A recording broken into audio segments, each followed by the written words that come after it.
Great. So, hi everyone, welcome. This is our first insight sharing workshop now in Fund 8. This is the result of a funded proposal by Kpis School. We submitted it in Fund 7. At the time, we also did our first insight sharing workshop with partnership with Kimba Labs. We brought James to talk about the depths and integration challenge. And it was very successful. People really liked it. A lot of good comments in our YouTube video, the recording of that session. And then we decided to continue with this initiative, and we submitted a proposal to have to have the same insight sharing workshop for 4 different challenges, now with 8. And this is the first one. And the idea is to bring the insight sharing outside ID scale, not completely outside, but another way to discuss in a more active and in-time way, instead of just asynchronously through ID scale. So this is the idea. If you like it, if you want to contribute, participate, get in touch with us. We hope that we keep doing this for the next funds. And today we will have the insight sharing. Actually, we've got 3 workshops today. This is the first one, which is the improve and grow auditability with Stephen. And later on, we will have accelerate decentralized identity with the Talent Prism team. And then cross-chain collaboration with Philip and Tommy. So I think we can start this one. Stephen, it's all yours. Okay, I'll just share a screen. PowerPoint. And, well, and can you tell me when we just see one slide, and it's kind of because it's in, I've just transferred from presenter view. Yes. One slide. Mm-hmm. Okay. Welcome everyone to the first, the inaugural insight sharing workshop. This particular workshop's about the Fund 8 Improving Growth Audibility Challenge. So, what are the insight sharing workshops? Okay, the insight sharing workshop series is a new way to brainstorm about Catalyst challenges. It aims to bring together proposers, community advisors, challenge teams, and domain experts into a discussion about specific challenges and how to make the best out of it. And it's the series is part of an insight sharing workshop proposal, which was submitted, as Victor said, in Fund 7 under the Community Event Challenge, and was successfully voted for in February, a few weeks ago. Okay, so what this insight sharing workshop will cover. Okay, so first of all, what is insight sharing? A summary of the challenge brief, key metrics to measure, what's been funded, the proposer perspective, and the community advisor perspective. Okay, so what is insight sharing? The insight sharing of Kpis funds provides an opportunity to fill in your unique perspective on a challenge. So you can see what gaps do you see in the challenge that you currently addressed, how can we improve the challenge brief, what wild thoughts do you have about how to best address this challenge? So hopefully this insight sharing workshop will provide you with some food for thought to comment in this way in the insight sharing phase. Okay, the Improve and Grow Audibility Challenge. Okay, so some background on this. The Improve and Grow Audibility Challenge was first proposed in April 2021, last year, by Rodrigo Bassini in Fund 5, and was successfully voted for in August 2021. And the challenge has been through Fund 6, 7, and now it's in Fund 8. And this presentation addresses the Fund 8 Improve and Grow Audibility Challenge. Okay, a summary of the challenge. So the challenge summary is how to make the auditing process of funding proposals efficient in order to use Cardano blockchain technology to innovate in terms of, to address concerns about reporting and auditing overhead. So to have a lightweight and effective auditing approach. Distributed, to use Cardano blockchain technology if possible to innovate in Audibility, and transparent, to deliver solutions which provide accountability and allow open source access. Okay, the Audibility Challenge Brief. The Audibility Challenge Brief is divided into the audit of funded proposal delivery and return on intention. So as the funds increase, we get increasing numbers of funded proposals. So it's extremely important that these proposals are evaluated to see if they're delivering and if the return on intention is in line with what's been established in the proposal initially. Supporting transfer of reporting from IOG. Currently, IOG is in charge of monitoring development broadly of the funded proposals, but now there are hundreds of funded proposals. This becomes more overwhelming work for IOG. So proposals that support a transfer of reporting from IOG are a priority. Transparency in Treasury resources, using Kpis Treasury resources. The Audibility Challenge seeks to ensure transparency in the use of Treasury resources, which will allow the Cardano and Kpis community to have more information on the development of funded proposals through checks and balances. So why is this important? It's important because that funded proposals are evaluated to see if they are delivering what was established in their mission or their intention. And what does success look like? So several proposals evaluating funded proposals. Several projects evaluating funded proposals, providing reports, articles, and metrics on the development and implementation of those projects. Okay, key metrics to measure. The key metrics outlined in the chat is the number of funded proposals audited. And secondly, the sensitivity to different challenges. So this is notable that emphasis is given to the consideration of auditing and reporting in different challenges. Therefore, success metrics and assessment approaches need to be thought out in relation to different challenge characteristics individually. And three, the number of reports, articles, and video podcasts on audit indicators. And these could cover things like performance, achievement, financials, number of onboarded developers, number of commits, and unique wallets interacting with dApps, number of smart contracts audited, and social media engagement indicators. The emphasis here is on documentation, communication, and social media. So it's like how to tell the qualitative story of proposals, as well as quantify a proposal. And I'd just like to add here that what is auditing include auditing, quality assurance, but also oversight as well. Okay, so what got funded in Fund 6? And this slide is really to give an indication of the kind of things that met the challenge. And going down very quickly, there was a proposal I put in with distributed Audibility, which is automation tools to identify common community standards and evaluation tools and to automate funded proposal reporting. There was a API, a Treasury and Kpis proposal API, which was looking to provide a filterable repository of all proposals, where funded proposals are followed, measured, and updated in a public space, but an API for tool makers to build upon.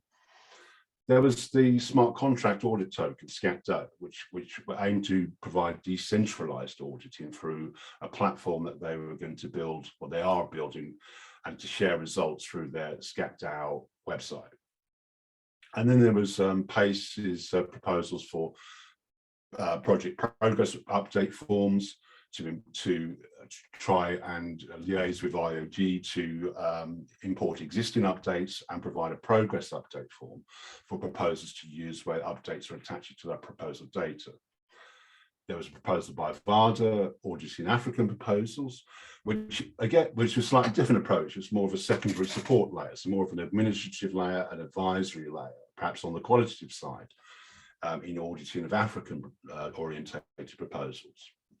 And there was a place again for a tool, tool making, providing tools to attach media content to a given proposal. Oops, got the, yeah. So in, let's see. So what got funded in Fund 7? There was the in Fund 7, what got funded was DAO-net audited DAO, which was, there's a slight shift of emphasis in Fund 7 from, whereas in Fund 6 there was a lot of tool making with some administrative support, but there was a lot more innovation in Fund 7, well, particularly DAO-net, who was looking to build DAO smart contracts to deliver auditing services. And then again, there was other proposals that were done in liaison with IOG and Kpis Circle, like the Community Governance Oversight, which aimed to survey, report, and facilitate retrospectives to improve governance proposals. So again, Audibility as oversight. George did a progress in KPI reporting tool, which again was more like the Fund 6 emphasis on reporting tools. And there was a proposal for an impact measurements tool, which I think is from RAS research which was research orientated to focus on sustainable development goals. There was a 2-minute review integrated platform, which was looking to assess proposals prior to being funded. So a platform to provide a brief 2-minute assessment, quality assessment of proposals according to preset criteria. And a portal to audit and release funds. This was a process improvement proposal where, which is quite ambitious, which is actually to try and see what information has been released by a funded proposal, and then to confirm the progress that's been released, and then to release funds upon confirmation of that. Returning to governance, there was a Kpis audit circle proposal, which aims to bring together stakeholders in the audit community to oversee improvements in auditing in the audit community. And finally, another tool-making proposal, translating of proposal API data to translate data on funded proposals, to interpret that using machine learning. So the audibility, the proposal perspective. So what topics should a proposer focus on? So the tools and processes. Okay, sorry, I've got my notes are kind of missing. But okay, tools and processes that enable. Okay, what should a proposer focus on? First of all, going back to the brief, a proposer should primarily be focusing on tools and processes that enable community auditing of proposals. So you recall from the campaign brief that the fundamental delivery is to deliver the auditing of proposals. Now, so in support of that, and secondary but supplementary to that, there's research, education, and communication to support the community in doing that auditing. And finally, there's innovation in governance, which is more the broader picture of how to achieve auditing and transparency in the Kpis context as a whole. Okay. From the community advisor perspective, so what topics should a community advisor pay attention to in their assessments? Okay, so the impact, the key impacts expected of auditability proposal. So just try and get some notes here. So I'm going to have to switch to this because my presentation is not showing the notes. So okay, community advisor perspective. So sorry about this technical glitch. So what topics should a community advisor pay attention to? So the key impact here is to enable the auditing proposals and the reform of any associated processes. So the campaign brief prioritizes the audit of funded proposal delivery and verifies each return on intention.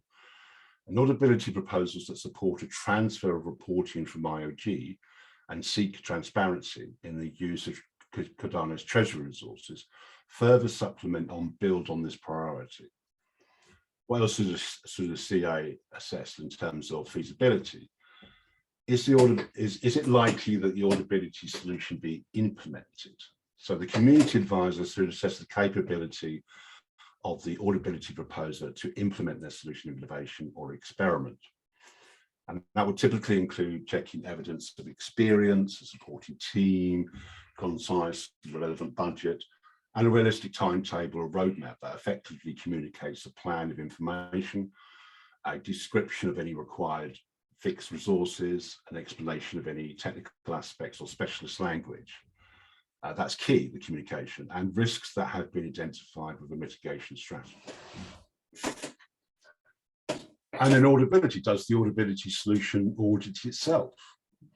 An Audibility proposal should demonstrate, because it is an Audibility proposal, a thorough understanding of how it can be audited itself. Therefore, the proposal should detail how its progress and success should be reported, tracked, and effectively communicated to the Cardano community. And as a minimum, this should cover a roadmap, metrics, and how the roadmap relates to addressing and solving the targeted audit, oversight, or governance problem. So that's it, really. So thank you for listening to this presentation. If we move on to questions and answers and a discussion, there's some links in the Google Slides version of this, and I'll stop the share there. And again, apologies for the technical glitch. But if anyone has any questions. Thank you, Stephen. It was a great presentation. Thank you. I have a question. Okay, Stephen. Yeah. In terms of creating like content, as in like analytics around what happened in Fund 7 or analytics of what occurred, how the votes actually played out, is that the type of thing that would help the community understand, you know, have more transparency, auditability? Yeah. And is the voter tool that came out something that came out of a challenge proposal like this? I think I mean, if I can address your first point, I would say yes, that could go into an auditability challenge. Why? Because you could justify that through research into auditability. And what you just discussed there is already, like, I think figures like Yuta from Japanese Eastern Town Hall has already done a lot of research into voting patterns and previous proposals. And that's partly the reason why I did a couple of slides on proposals that made it into the challenges, because what you see is you get different shifts of emphasis. And this doesn't go just for auditability challenges, but it goes for any challenge, is that people see, oh, I can submit this in this challenge, and then, oh, I can submit this in the next challenge round. As for the toolmaker stuff, Victor, you might know more about that. I think the toolmakers put in miscellaneous challenge or something. I can't remember where it was. The voting tool. Voting tool. Actually, yeah, it was. I think it was value onboarding catalyst. Not sure. It was in Fund 5. If I recall correctly, I can check it here. Just give me a minute. But potentially, I mean, while Victor's checking that, I mean, arguably that could go in an auditability challenge, Stephen. Yeah. Because, but it depends on how you frame it, really, because I think it was originally aimed to help the community or voters to make decisions. Yeah. But there's another way of looking at previous voting results, which you could see from a quality perspective, as you pointed out, to see, okay, were the proposals that were voted for, did they align with the challenge brief? And this is partly what the insight sharing phase is about, is to try and see, okay, is this challenge brief, is it matching the kinds of proposals that are going into that challenge? And you could check that by checking previous proposals that were successful in getting funded. Does that answer your question a little bit? Yeah. I'm trying to understand, because the work that I would do is, well, I see an obvious way to approach auditability by just making things more transparent, and that's the way that I would approach it. And I'm just trying to understand what's the best way to structure a proposal for that direction. So that's the direction of my questions, is kind of how would I structure a proposal around offering like weekly transparency or monthly, or the voting event, what's more information there, or stuff like that. I think there could be an opportunity there, Stephen, because if you look at, again, I'll post the slides through a tweet or something afterwards. But if you look, I mean, in Fund 6, there was a big emphasis on tool making. So a lot of automation tools, looking at API, creating platforms to try and get that reporting data from IOG to be more meaningful.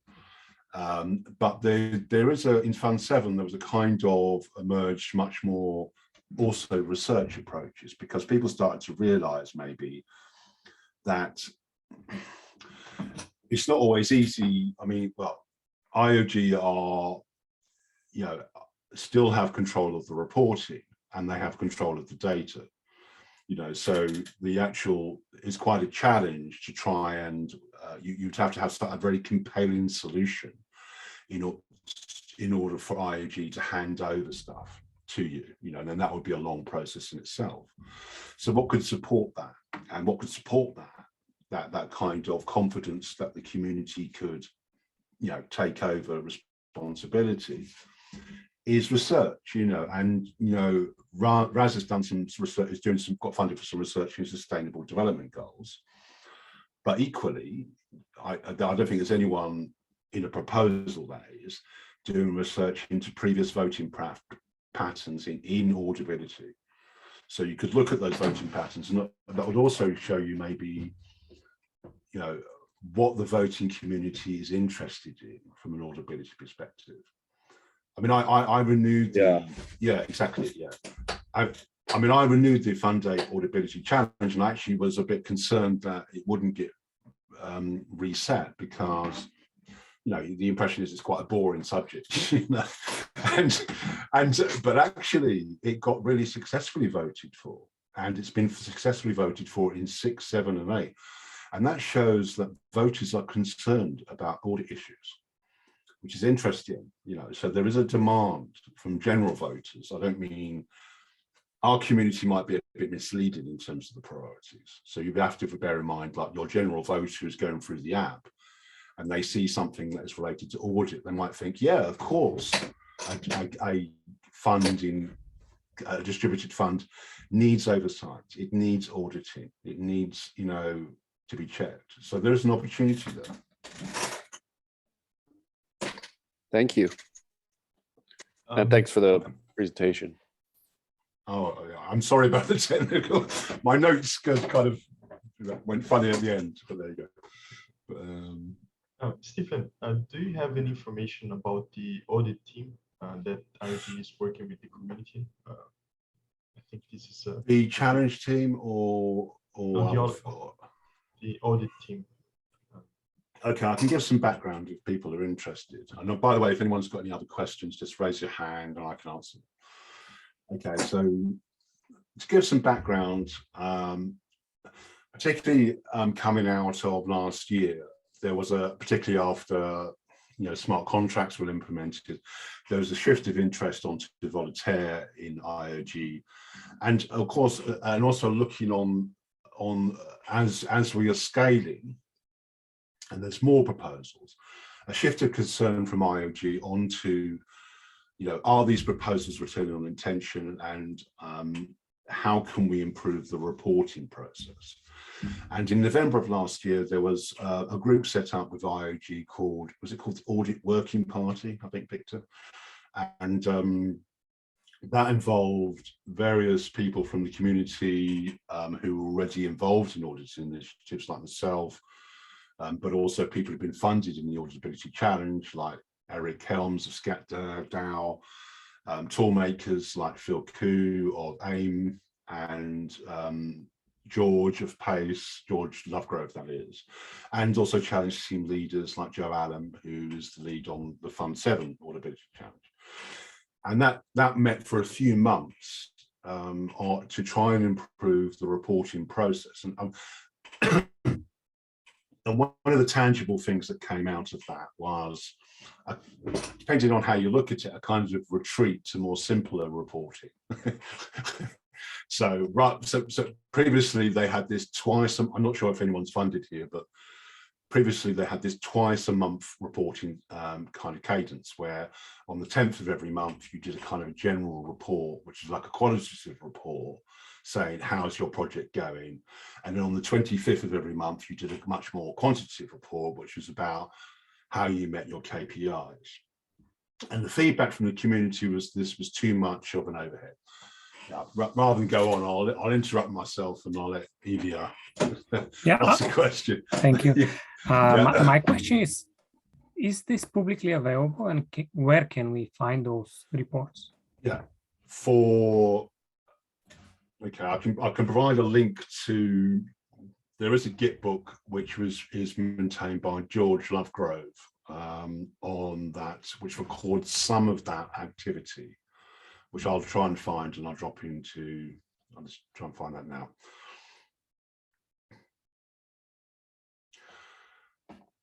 But while that's opening up, because my computer's a bit slow in the background, but I will drop the link to that in chat. But anyway, what came out of that was some simplifications to the process. So just one report per month, which I think they're trying to simplify, but at the same time they put in some safety controls, if you like, some kind of, because they're concerned about proposals running away with money, not delivering on intent.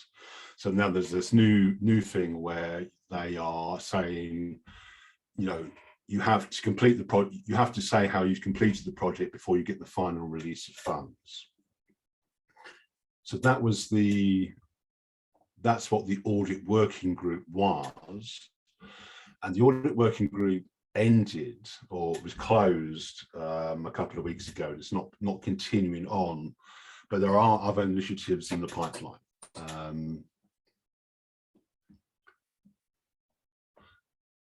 Does that answer your question, Victor? Because Victor was raising that. Yes, it is. Thanks. That's okay.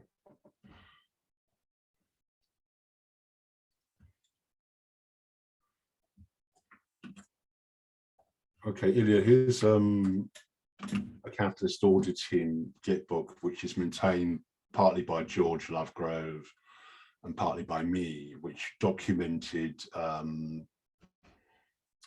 some of those meetings, although it wasn't systematically updated.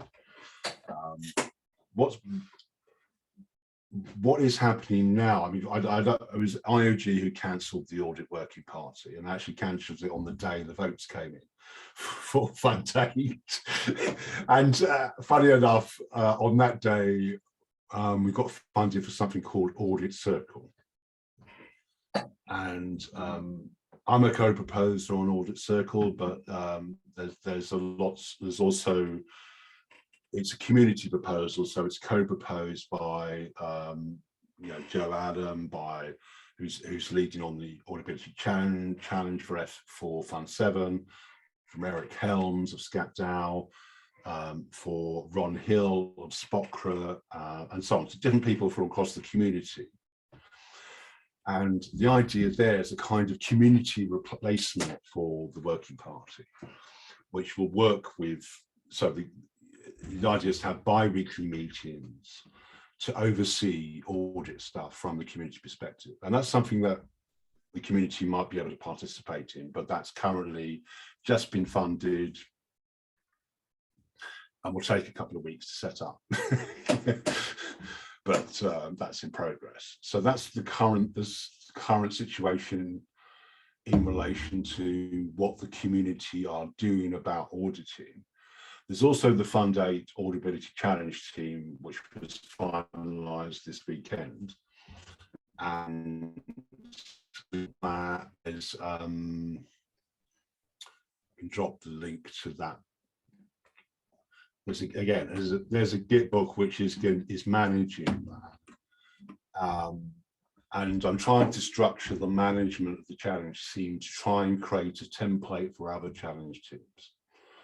So, I mean, as Daniel said at the town hall, or Chris actually, I think it was, there's a kind of 3 sets of deliverables for challenge teams.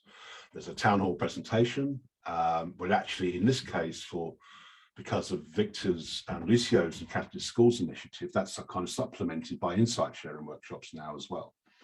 So you know, certain challenge teams can also do that, and that can help with their town hall presentations.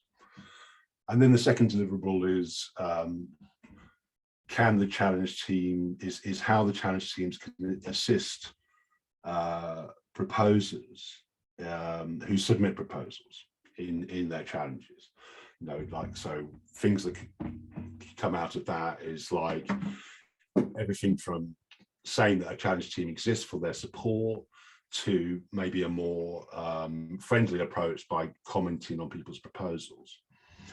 Then there's included in that second stage of deliverables is funded proposals. So after the proposal is funded in a challenge team would then, you know, if you had a big challenge team, you might kind of like mentor the people who've been funded, give assistance, perhaps help them with communication.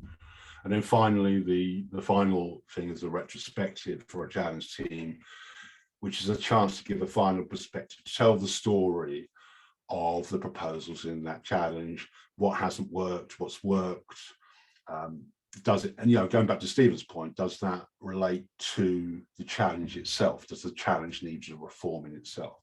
So in a way, challenge teams are kind of complementing quality processes. And I think, I'm not sure if Victor would agree with this, I think it's kind of, I probably IOG want the challenge teams to help support in the long term with onboarding, with mentoring. Sorry, that was a big speech. No worries, Nadia. Thanks for this presentation, Stephen. It's excellent. I appreciate your comment about how sometimes auditing can seem boring to people. It's like no one wants to be audited. The word itself strikes here, but I think that I definitely share your sense that there is a real emphasis on making sure that we provide a clear way to keep accountability going and transparency. And so this really is directly attached to that. And so it's fun to be working on. I'm not quite sure how to ask this question, so it might be a dense question asked, but hopefully we can like flush it out. I'm wondering how, so one of the things that I've heard talked about quite a bit is that there are like high level inputs that could be, or high level tracking KPIs that could be sort of across all types of proposals, but that there's a significant challenge that there's such a diversity of things that you would track across these different proposals based on the nature of the proposal itself. For example, someone might create a tool that eventually would be like a recruitment tool, and the tool itself would be the deliverable, but the actual benefit of that tool would take months and months afterwards, and probably the reporting there wouldn't happen afterwards. So when the slide comes up for community advisors, that's certainly something that would be helpful as we're thinking about how we educate community advisors. How would we put them in a position to evaluate that, the variety of things that they should be wondering whether this is going to be feasible or not, and evaluating that. And maybe sort of wrapped into that question is I'm wondering how it went with the WADA Fund 6 second layer of evaluation, because this certainly is, this is like a challenge that I don't see like a real clear, easy solution to, how you would make something that is universal enough that everyone could use it and that beginners to a process could use it, but that is also creating the level of accountability that you would want from a more complex project, of which we have many. I mean, if I could answer, before going to Stephen, if I can answer what you just said, Nadia. I mean, first of all, yeah, Audibility, it can, you know, come across as, oh my God, it's really boring. I mean, that's part of the challenge, actually, is because it's not really. Think of it another way, it's telling the story of a proposal. Yeah. So it's in the interest of the proposer not to be audited particularly, but to be transparent in the sense that the people who voted for them know what they've done, and that's communicated effectively. Right. And going back to KPIs, or going on to your main point about high-level KPIs, that depends on the nature of the challenge in which they put their proposal in, and the intention of the proposal itself. And the intentions vary between challenges. So you have community proposals, development proposals, you have educational proposals, you have events like Idea Fest, you have experiments, like really left field experiments. Mm-hmm. So my view is that high level KPIs are probably quite limited. You know, right. like for example, when did you start? When did you finish? That's the kind of high level KPIs. And I think after that, and I think I worked in the audit working party, we did something called a taxonomy exercise in January, I think it was. I think Lucio was involved in this, and also CA. It's actually funny enough. I'm not sure if you heard of that, Nadia, but I can provide a link to that as well. But what they did was they went through the funded proposals up to Fund 4 or 5 and tried to identify between different CAs, kind of crowdsourcing, what type of proposal that was. You know, just to come up with keywords, and that came like a kind of ended up with a kind of a tag cloud to work out a taxonomy. And IOG, I mean, if you look at, I think Daniel over the weekend or Friday, he posted a request for people to contribute to changes to the idea scale form, the proposal form. And a lot of people were saying that the detailed plan should be broken down much more into logical areas. And part of that, funny enough, it was interesting that he, at the beginning, you know, said, what type of proposal is this? And that relates to taxonomy, you know. And again, I mean, it depends. I have my own view, and I think, you know, you would have to speak to CAs about that. But I would say to CAs, it's not just about quantitative assessment or quantitative judgment, even of feasibility and stuff like that. There's a qualitative element which we also need to work on. And in reference to VADA, I mean, I think my QA DAO is hoping to work with VADA on, well, not me, Vanessa, on developing a qualitative approach to reporting, particularly for community proposals. So I'll look at that. Sorry to keep you waiting, Stephen. So you've got, No, and if there's anything anybody else wants to say to that, please. Otherwise, I saw that the voter tool link, I think in some of the detailed notes, it says like live from Fund 4 and live from Fund 5. And that raised a question for me about, do some of these proposals think across funding from like fund, like we're going to do this big project, but it's going to take Fund 4 to Fund 7 in order to make it happen? How do people think about that? Well, I mean, it can be controversial. I mean, I know there are, I can't think of any specific examples. Maybe you can, Victor, I'm not sure, but there have been big development projects which from Fund 4 and 5 have said, like, okay, they said in Fund 4, we're developing this, but we're going to put this in Fund 5 or in Fund 6, you know. And they are using the Catalyst Treasury to fund a long-term development project. Now, I'm trying to say that in a neutral way. Some people think that's not how Catalyst funds should be used, but I mean, I don't see why not personally, as long as it doesn't, you know, because often it's about what eats into the budget for an individual challenge. Yeah. Is that what you're getting at, Stephen? I'm not really sure if that answers your question.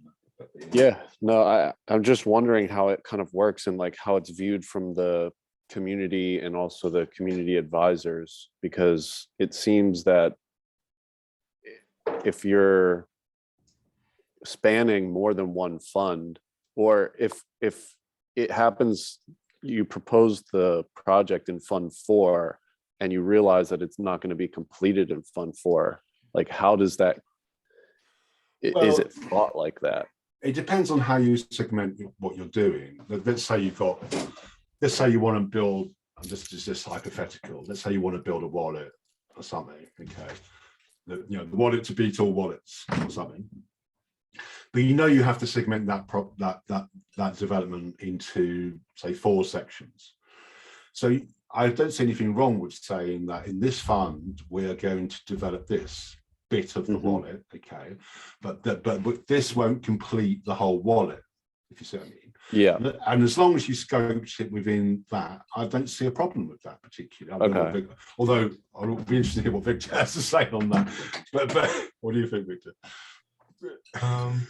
Yes, I think this is actually a consequence of how Catalyst is so open that you can submit just an idea or part of the project, not necessarily something that is complete or it's going to be closed after the funding is finished. But I think this is something that should be covered by the proposer. For example, if someone asks for any amount of money and they say that they're going to do steps 1 and 2 of their project, but without steps 3 and 4 that they're going to submit in the next fund, then it's they lose all the work they've done. So I think this should be covered by proposers and also assessed by CAs. But at the end, it's a risk for everyone who is for the community, actually, if they decide to vote for a project that's like that, or because there are some other opportunities for people to get funding through other mechanisms that are not Catalyst itself, but it increases the risk of the proposal itself. Not that it's that should not be done, never. I wouldn't say like that, because this is also an experiment, and maybe the best way to have an answer for this is to check the previously funded proposers that are doing something like this and see what happened. So I don't think we have an answer right now. I agree, Naveed here. So just put my other call on mute for a second. I agree on the cross-fund proposals. I think the key criteria at the moment is that your proposal per fund must be able to stand on its own merits. So it must have a key set of milestones and deliverables that it can be delivered and measured on its own. What is not visible at the moment, and having been through all the proposals in Fund 7, it was really, really tough to work out whether a fund is part of a wider program of work, if it's a standalone, if it has dependencies. So, to take Catalyst School, for example, it's a great example. Each of it's a multi-fund, possibly multi-year, ongoing Catalyst funded program of work, but each of those individual proposals that Victor and team are putting together stand on their own merits. So, what would be useful, and maybe putting too much pressure on Victor, is to see how they all join up together. So what have you done in the past? Well, you could make it so much easier for voters and for the CAs. Here's all the things that we proposed in Fund 3, just as a high level roadmap. Here are the ones we've done. Here's what's in progress. Here's what's being proposed. Here are the ones we're going to propose in Fund 7, 8, 9, 10, possibly. Just so there's that visibility of right, this guy's actually done something, and it gives the proposal its own kudos. And I think the other while we're talking about CAs, the other big gap we seem to have is an understanding, and maybe one more for the Catalyst School to pick up in the training is around how funding is dispersed. So I think there's definitely, looking through all these CA assessments, a lot of CAs were looking at audibility from a financial point of view, where I'm actually not clear on how money is given out. From what I've heard, you get one ADA to start with as a test, and then you just get a stack of money every couple of weeks or periodically. And I don't know what checks and balances are in place, but it seems that CAs were looking at in general, and there's a significant number were looking at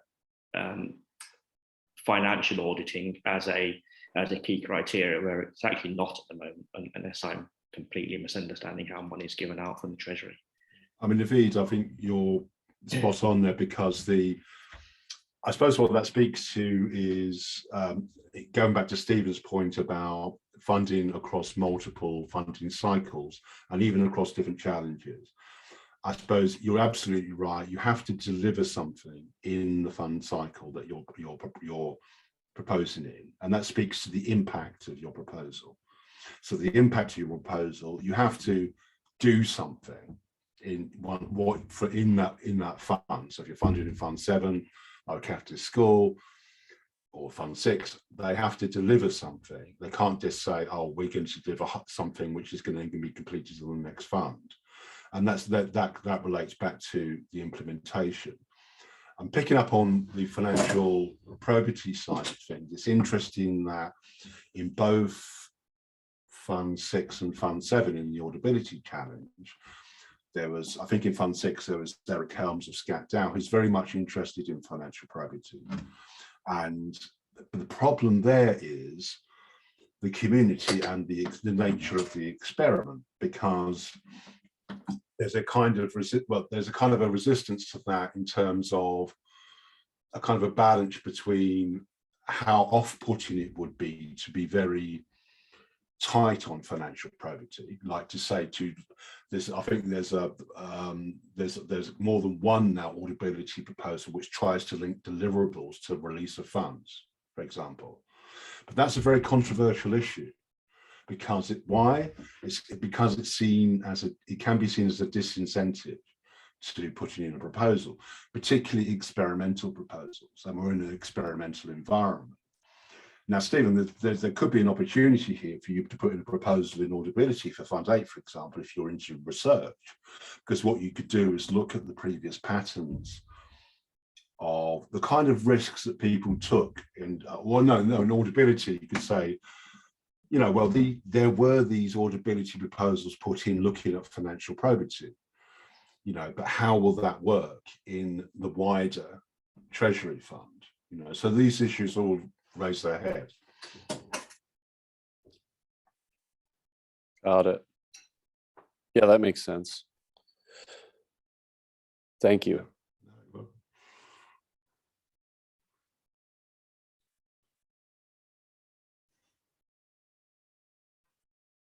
I mean, I suppose there's also, there's something I face. I know it's an issue that's come up, because it's about, as you were talking about, proposals that reappear every fund. I mean, you can get development proposals that do that in kind of stages, where they're releasing different features for, they are delivering something in each fund, and then they're going on to a different stage in the next fund. But then there's also debate in the community about, for example, Catalyst School or Swarm, or what I do at QA-DAO, where we produce continuous services, and there's a sustainability issue, because we typically have to resubmit proposals to fund ourselves again to provide those services. So there's also a question of, is that appropriate? Should there be a parameter change, for example, that funds governance services or documentation and that kind of thing. So there's those kinds of issues in circulating as well. Which I suppose an argument would be just so because I suppose Catalyst circles as a case in point on sustainability of funding.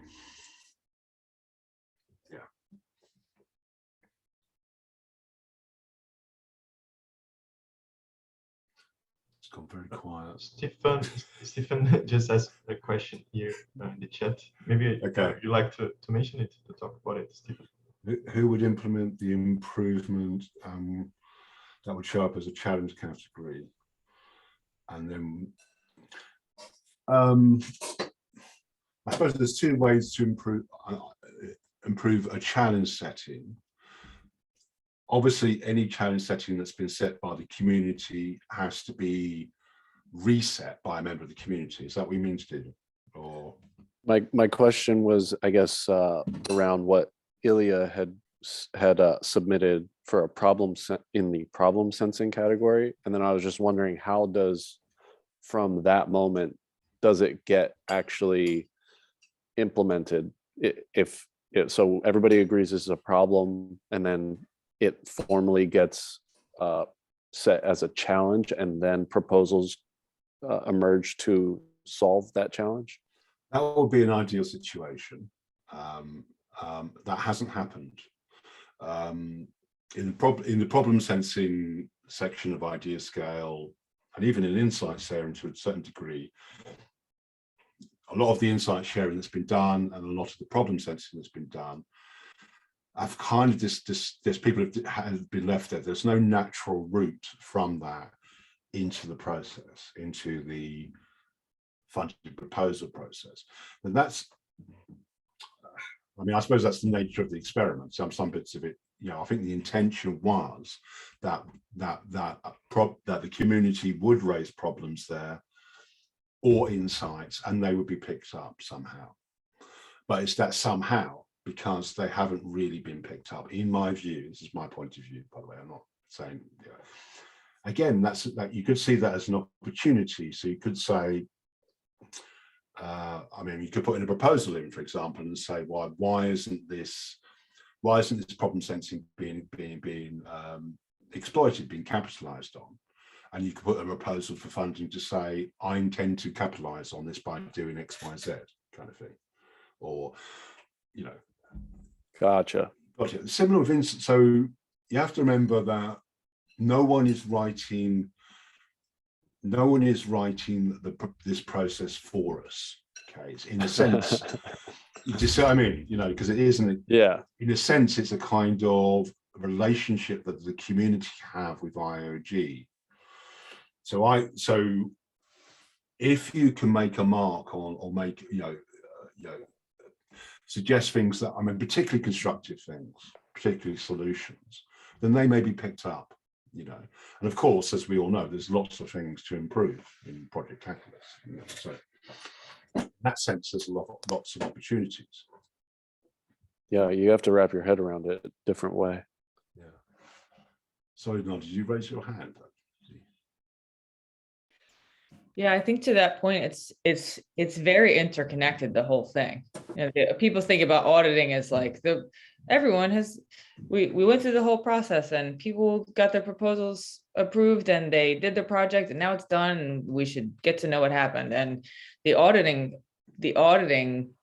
process is so deeply tied to everything that's happened before it, that as you make adjustments as you go, for example, like when CAs come to evaluate and assess the proposals, that how smoothly that goes and how clear it is and how well that CA can assess is tied to the process of proposing, which has criteria that it asks for, and how well the proposer has accomplished that. And potentially, if that is a multiple times funded proposer, if that proposer has been previously funded and takes that same system that they've used in previous funds to submit another proposal, because why wouldn't you?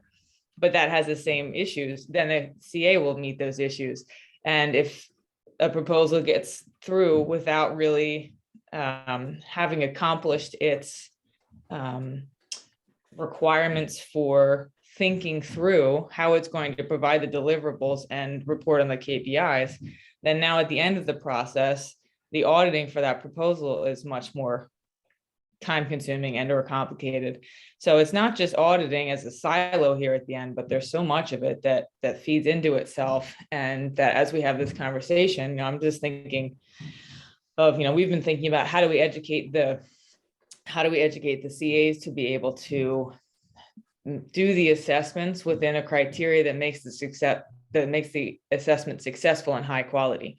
How do we make sure that we give them those criteria without saying this is the way that it must be done, and making them go through a method that the method may be great or may not be as great, but there's 3 other ways that they could do it and produce the same high quality outcome. Some of that is probably also true for auditing, but if we're educating them at that level for how to do the assessments, we also should help them to think and educate them on what's going to happen in the auditing process, such that you could actually look at and say, okay, well, if I were the person also tasked with auditing this proposal that I'm assessing, do I think that this person would be able to provide that? And so it's, I think, a balancing act of not over stipulating what needs to be done such that you take away the creativity and the space and for someone to be able to do that effectively, but also not give them so much space that you can have people say,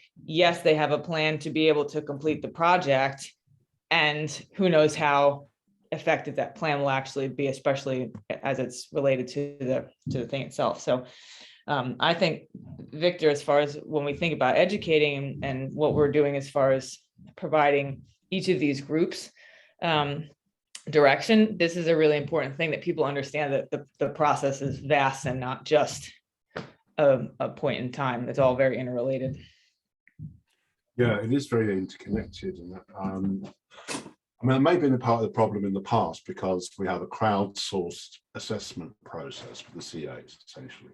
It's also based on, I mean, even Dora's referenced the wisdom of crowds paper in that respect.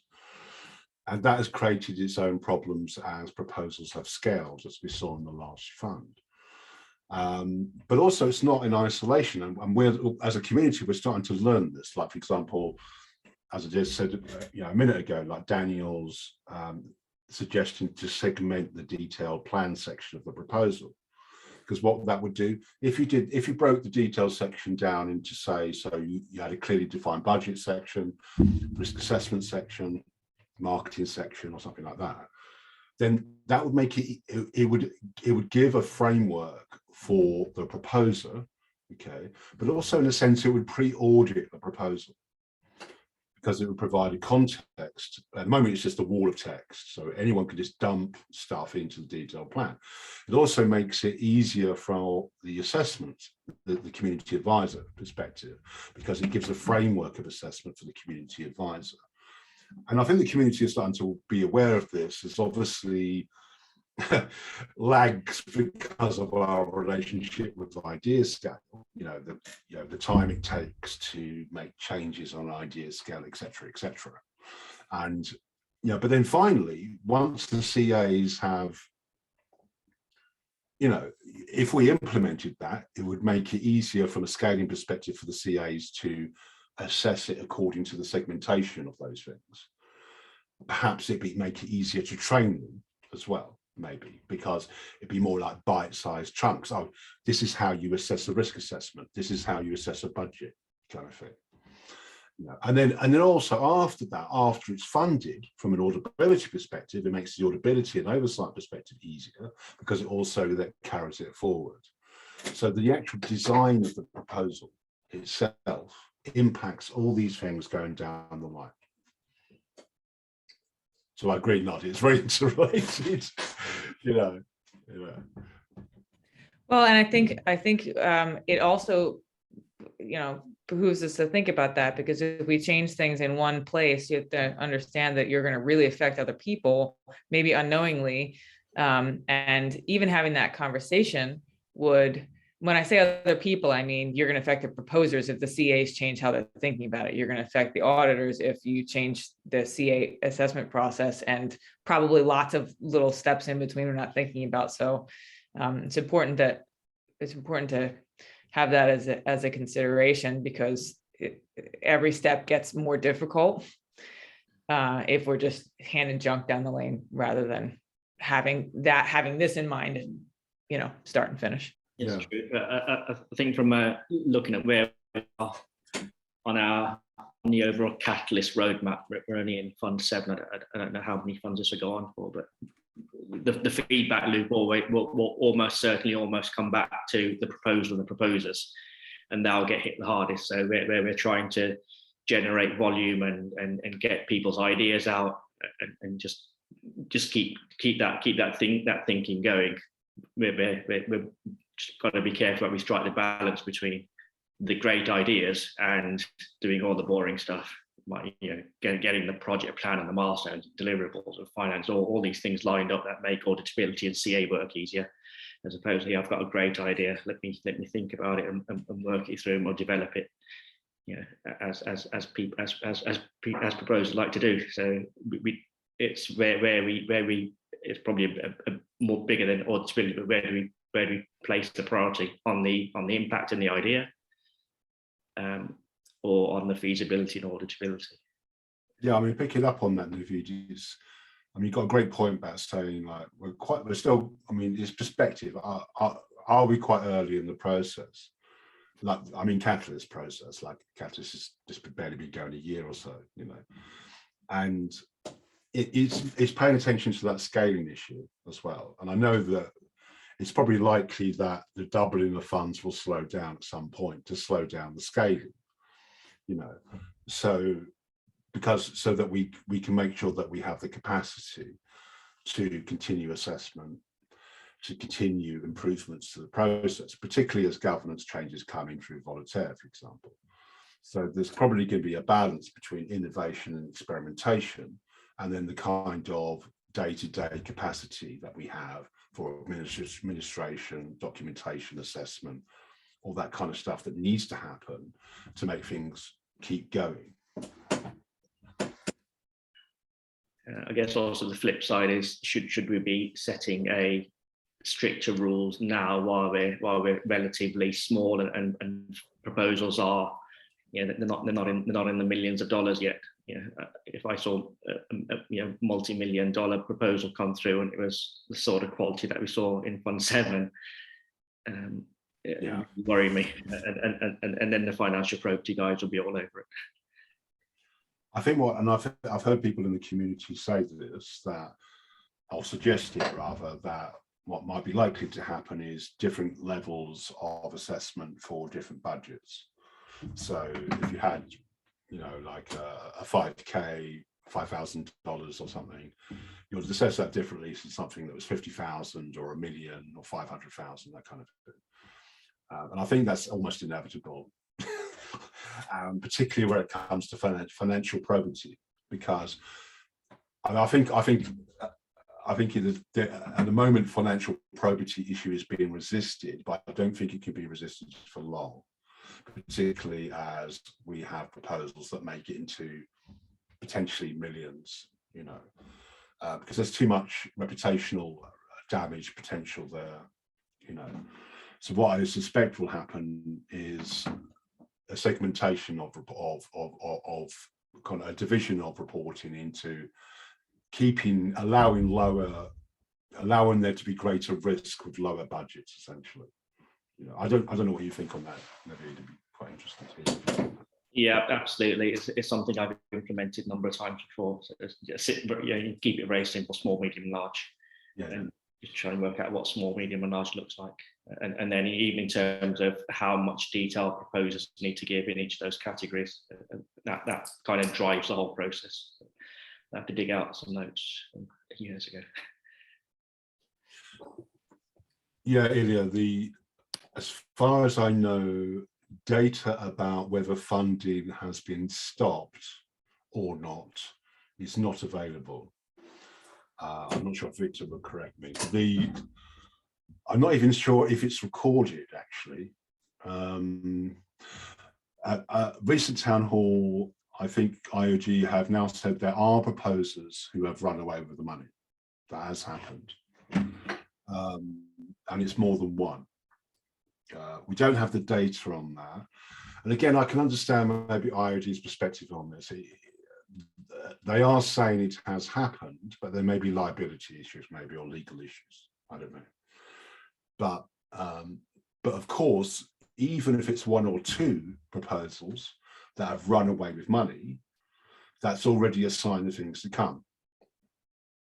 You know, so that's where, you know, funded audibility proposals like by Eric Helms and Scott Dow, which actually look at financial probity, or I'm trying to remember who the other one was.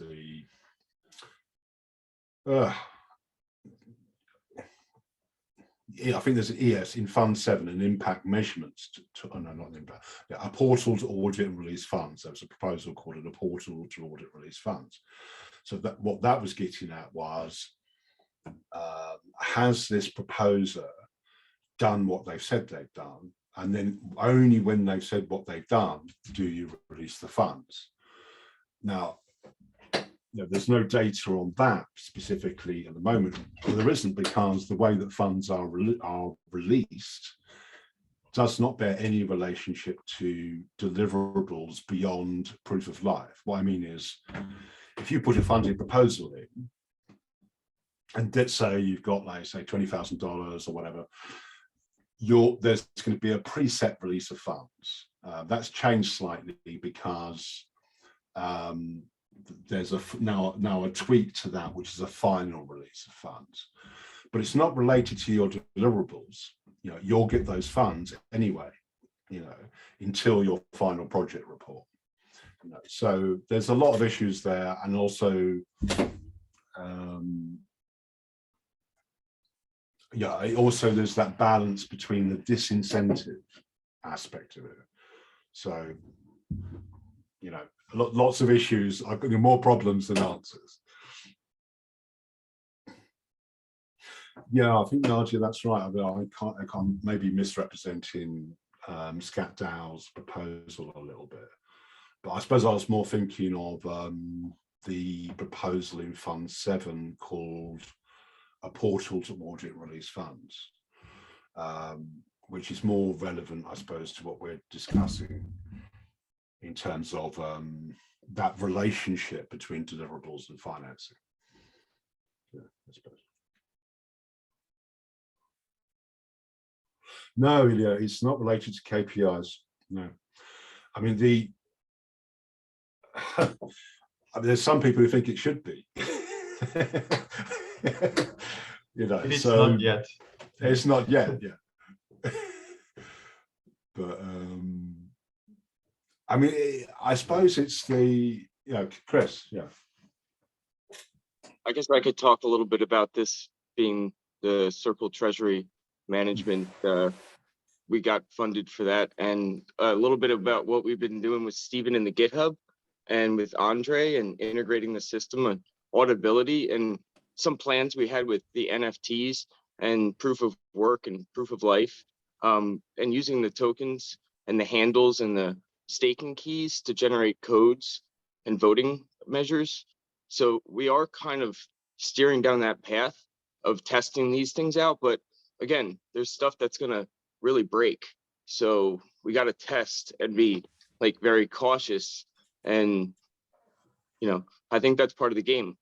And in that proposal, we're working towards it. We delivered our KPIs before the fund was even over. So that was certainly nice. So the team really did that. And we did the apps and integrations challenge, which we have great KPIs. We did the town hall presentation, and now we've delivered on our second meeting the teams, which is we're still having meetings because we have 9 of them to meet with. So we have some proof of, you know, collaboration there. I met with Oscar this week. That was great. And Oscar's funded, and we're going to be working together, delivering his KPIs for at least one team out of the 9. So getting there, and they're hard because, again, we were in a funded proposer challenge in the miscellaneous and got funded there, but also we're the challenge team as well. So like, but then you don't want to vote in one, and some of us were CAs. I didn't want to do the CA work because it was kind of strange, you know. I don't want to mess with the system, but I think there needs to be a very structured way, and it is a way it functions together, but it's so complex that we have to build it in like layers, lots of layers. I don't know, whatever you guys think about it. Thanks for letting me share. Now, Chris, I think that's, I mean, because we are, a lot of us are doing different things in the background and working on, I'm working on automation with Treasury and Eastern Town Hall, but I don't speak about that because it's not mature yet, it's not ready yet. And we discussed that amongst ourselves, but you're working on stuff with NFTs and voting systems and different ways to kind of authenticate people. But again, is it ready to come out? It's a lot of experimentation going on. And speaking to, I think Stephen raised it, and maybe Ilya raised it, this kind of lack of perspective of what's going on. Like, has this person who's put a proposal in here put in proposals in other challenges, and is that all related? Where has this person come from? What do they, where, you know, do you know what I mean? That kind of, there's a kind of noise sometimes where you can't see the big picture, you know. And I'm beginning to realize, I think some of us are beginning to realize and I think Nadia, you're picked up on this, it's about communicating that. It's getting a kind of a bird's eye view on who is doing what in the community, you know, in terms of those proposals, but then also a kind of a bird's eye view on where are we going in terms of improving our processes. You know, like where are the CAs going? And I suppose that could speak to the CA circle maybe. Or where are we going on governance, Chris, you know, with Treasury, that kind of thing. So I think communication is becoming much more important, you know.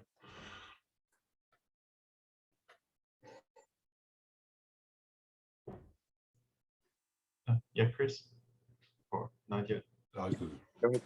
Yeah, I totally agree. I'm thinking, it's jogging my memory. A while back, Allison had an after town hall with the general ADA holders, and they got into a deep conversation about the complexity of having proposers propose 5, 6, 7 projects that were seemingly not particularly related to each other. And wouldn't it be fantastic if there was some function with an idea scale or some magical tool built where when you see this, like you see, you know, Jessica Smith pulled up, and when she's, you know, her name comes up evaluating a proposal, and you see she has 6 other proposals also put together. And I have no idea what technically would be required to do something like that, but just the sensing that, you know, if she then gets all of those projects funded, what is that you are assessing her single proposal, but there's also different ones. So there's lots of these things where,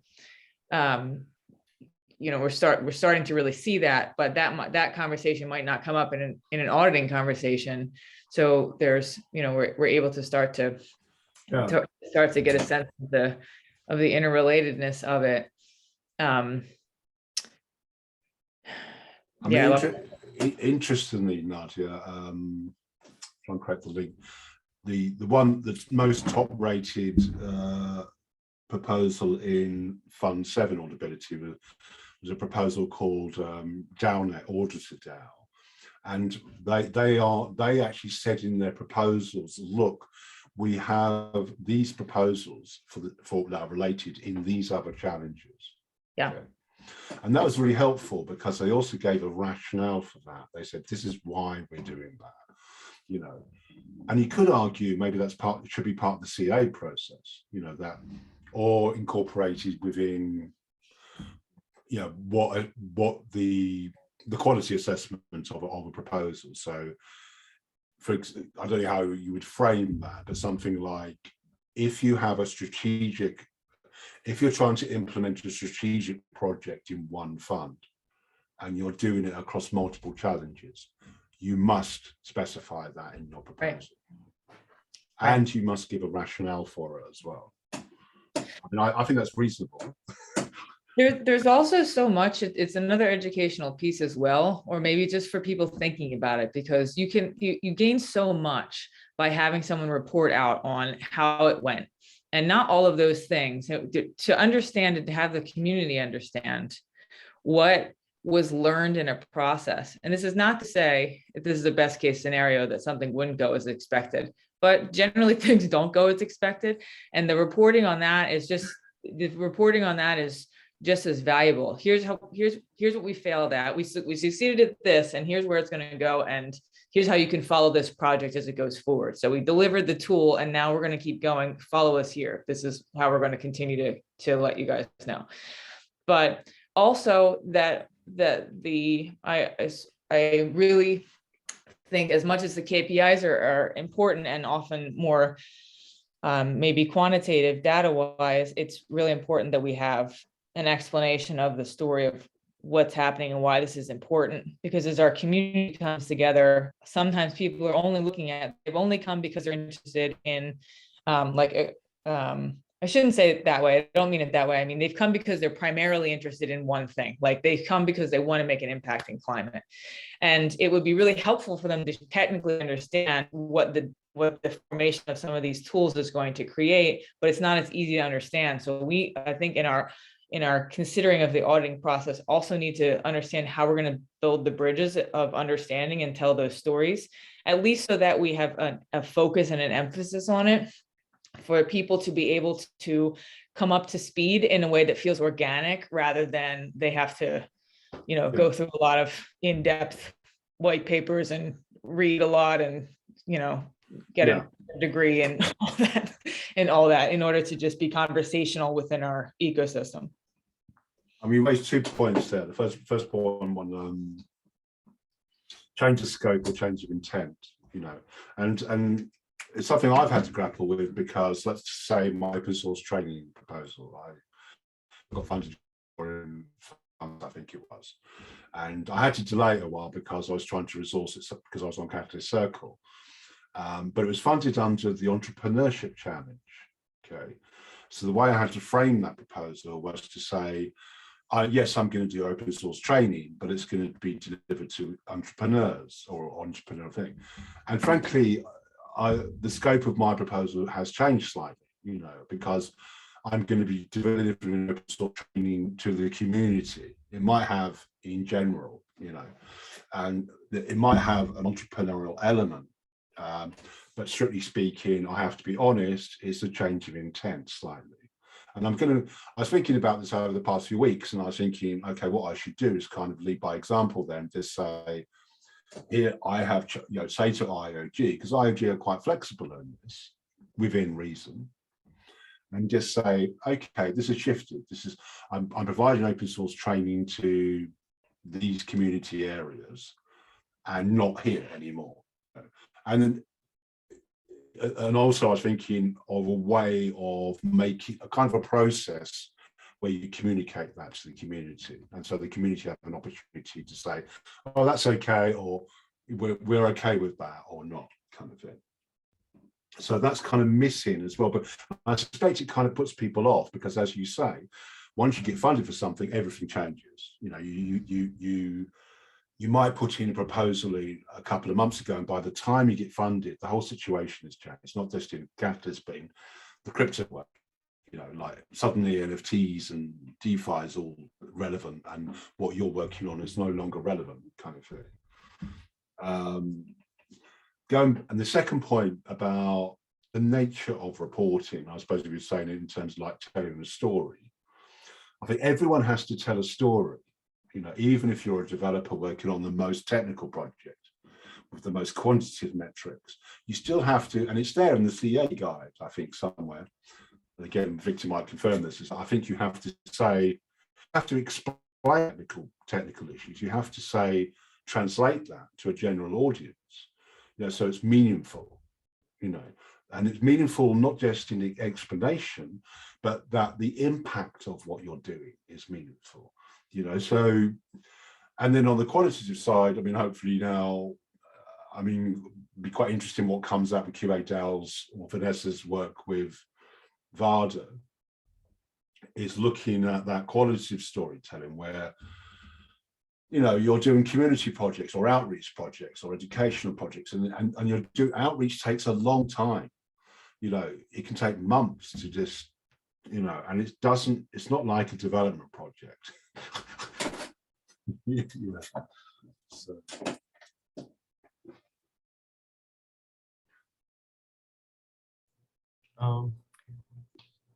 If I may. Yes, yeah. There is another question that comes to my mind. Because in Fund 8, I intend to become a CA. And I was wondering, when I'm evaluating a project, and I researched the topic and I researched the history of all the previous funds, and I see that in Fund 6 or 7, there is another similar to that one, to that proposal that has been funded, but it takes time for that project to be developed. And then should I reflect that, and in what way in my evaluation of the project? On one hand, maybe they will become two completely different products in the end, but on the other hand, the regular voter didn't put enough time into researching in depth those proposals, and they don't know that 2 funds ago there was a very similar to that project that was funded. So what do you think about that? Yeah, that's a tricky, I mean, there's a lot, that's a tricky issue. I mean, because I think, as a CA, I think what I would do in that instance, because there's three sections when you're assessing for the impact, feasibility, and auditability. So in the impact section, that's absolutely valuable information for the voter, because you're giving back. So the whole point of the CA work is 2 customers, the voters and the proposers. So either we're feeding back to the proposers or we're giving information forward to the voters. That is absolutely critical information for the voter, because you're right, they're not gonna know. Most CAs won't pick that up, right? You may do your research, 99% of them won't, and they won't even link up, even if they're 2 proposals next to each other. But that is absolutely valuable information, and it gives the voter an idea of whether this is worth funding or not. Ideally, if you could put a link in your assessment, say here's a proposal that was funded, that prompts the voter then, or whoever else is looking at it to go and do their own research. I think you'll be in the minority if you're joining up proposals and joining up what's not even what's happened in the past, but what's happening in current funds. We had, you know, I went through all proposals, and there are, you know, you start to find a lot of trends, and teams are putting in 9-10 proposals, and did people link them up? Yeah, well, I won't go through the whole list now, but I went back through my book. There's probably about 9 or 10 people who put in 10 or so proposals each. Ideally, I would have liked to see how they all join up, if they all join up, how they're going to deliver them with the same people on the same time frame. Everything was, and some CA did push back on it, push back on those type of proposals, saying how are you actually going to deliver this? There's 2 of you, you've got 10 proposals. If you get them all funded, what's the deal? I suppose Naveed, 6 to 12 months. What's your view on the capacity issue for that, Naveed? Because a CA has limited time to assess a proposal, right? So presumably they have limited time. And now you hear this kind of complaint, you know, every so often, that a CA says, okay, I can check the base, I can follow through the links, I can go to the LinkedIn and all that to check if it's real. But then if you go beyond that and you say you're actually checking historic proposals even, or multiple proposals in the same fund, and that's quite a lot of work. And per proposal, you know, even if you're doing an excellent review. and is that a CA role or a VCA role? What's your view, Naveed? I think it has to be a CA role. The VCA doesn't comment, but it's quality over quantity, right? Where are we going? Because people are doing 100. I struggle in a week to do 20 right. CA 20 proposals, but some people are getting up to 400. God knows how. Good luck to them.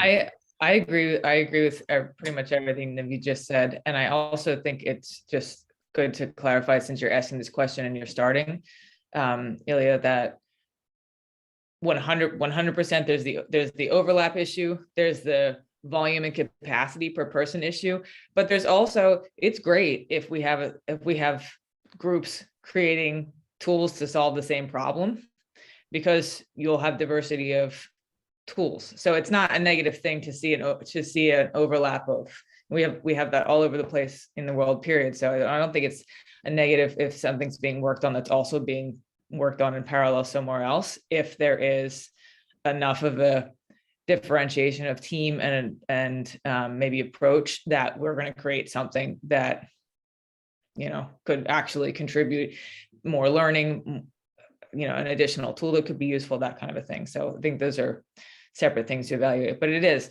And to our point of communicating these things, I do think it'd be fantastic if we added, and there's probably reasons not to, but from where I'm thinking about it now, it would be great to have a line that says, are you, what other proposals are you submitting, or have you submitted that are similar? Are there other, anytime, if you did a business plan, you'd have to say, what are the competitors in the market, and what are the things that, they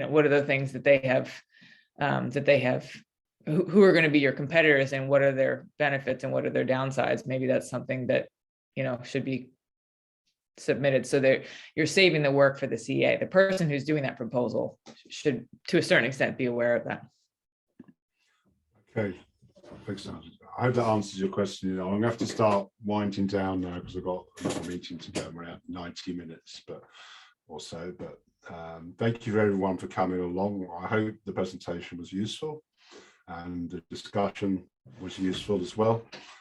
And we'll be posting the recording on the Kpis School YouTube site, and also be documented in the Guild book and possibly on the Kpis School website as well. And if any of you would like to delegate any ADA to the Learn pool for Kpis School or QA DAO, I would encourage you to do that as well. So hopefully we'll tweet about this as well at some point in the next few days. So thank you. Is there any other final questions or any final comments? We just wrap it up in, stake with Learn and QA DAO. Then we'll have about a minute or so left. So thank you very much, Stephen. Thanks everyone for joining. If you want to provide any feedback on how we could make this better, or think something we should change, feel free to talk to us at any time. And also, if you want to participate, if you want to host a session like this for the next fund, let's get in touch.